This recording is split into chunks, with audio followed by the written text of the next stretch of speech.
पांचवा सवाल देखिए।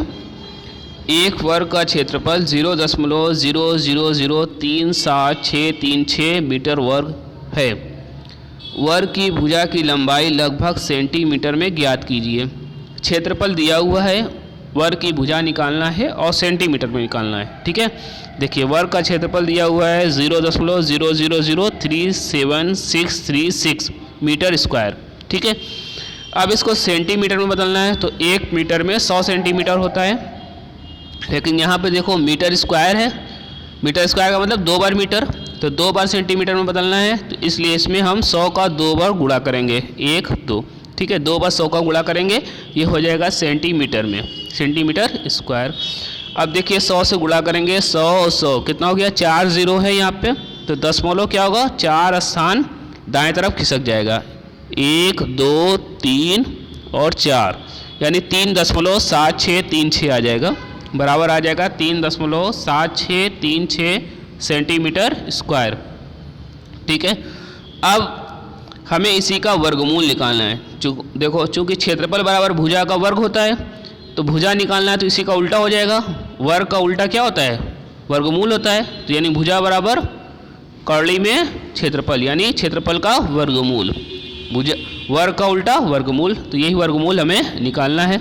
तो वर्ग की भुजा क्या हो जाएगी, कर्ली में जो क्षेत्रफल है, क्षेत्रफल दिया हुआ है 3.7636 सेंटीमीटर स्क्वायर, 3.7636 सेंटीमीटर स्क्वायर का जो होगा वो वर्गमूल से सेंटीमीटर में आ जाएगा।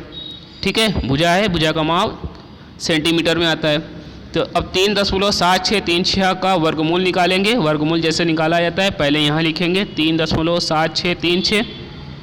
ठीक है, फिर उसके ऊपर एक पट में ऐसे लाइन खींचेंगे और बगल में एक खड़ी लाइन ऐसे खींचेंगे। ठीक, उसके बाद हमारा अगला काम होता है जोड़ा बनाना। जोड़ा बनाएंगे, दशमलव में दाएं तरफ से इस तरफ खींचते हैं तो एक ही संख्या है, एक सिंगल रहेगा, और बाएं तरफ इधर खींचते हैं दशमलव के बाद, तो ये पहला जोड़ा 7 6, दूसरा जोड़ा बनेगा 36। ठीक है, तो अब हमें दशमलव के पहले जो संख्या है 3, अब इसमें देखना है, भाग करना है। जिस संख्या को हमें लेना होता है उस संख्या का वर्ग इससे कम आना चाहिए या बराबर आना चाहिए। ठीक है, तो देखिए यहाँ पे 1 लेंगे, 1 के कम में 1 आएगा, 2 लेंगे, 2 दूनी 4 आ जाएगा, ज़्यादा होगा, तो इसलिए 1 लेंगे, 1 यहाँ लिखेंगे, यहाँ लिखेंगे और यहाँ 3 जगह लिखा जाता है। ये हमारा आंसर है। ठीक है, यहाँ पे हमारा आंसर आ रहा है। तो 1 के कम में 1 यहाँ लिखा गया। अब 3 में से 1 घटाएंगे, 2 आया, और अगला जोड़ा 7 6 यहाँ उतार देंगे। तो अब दशमलव के बाद जैसे ही उतरेगा तो यहाँ क्या करेंगे, दशमलव लगा देंगे। अब इसको जोड़ देते हैं, 1 में 1 जोड़ेंगे 2। ठीक है, अब देखिए, अब 276 में हमें भाग करना है। यहाँ पे एक संख्या लेनी होती है, जो संख्या लेंगे उसी संख्या को नीचे लिखेंगे और उसका ऊपर वाले में गुणा करेंगे। उसका मान 276 के लगभग करीब करीब आ जाना चाहिए, 276 से ज़्यादा नहीं होना चाहिए। तो हम अलग अलग संख्या रख कर चेक कर सकते हैं। ठीक है, या चेक करने का एक तरीका ये भी था कि एक संख्या, इकाई वाली संख्या को ढक के और इससे हम भाग करके चेक करते हैं कितनी बार जा रहा है। इसमें भाग करेंगे 13 के ऊपर जाएगा, तो हम मैक्सिमम नंबर जो होगा 9 यहाँ पे लेंगे। तो 9 लिया गया, 9 नीचे लिखा गया। अब 9 से 29 में गुणा करेंगे, यहाँ आंसर में भी 9 लिखेंगे, 3 जगह उसी को लिखना रहता है। 29 में 9 का गुणा करेंगे, 261 आएगा।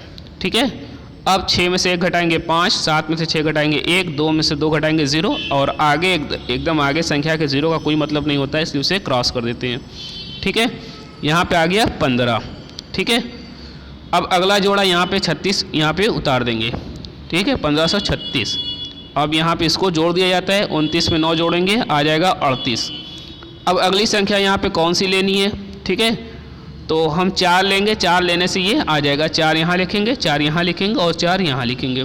तो अब 384 में 4 का गुणा करेंगे, आ जाएगा 1536। 1536 में 1536 घटाएंगे, ख़त्म हो जाएगा पूरा।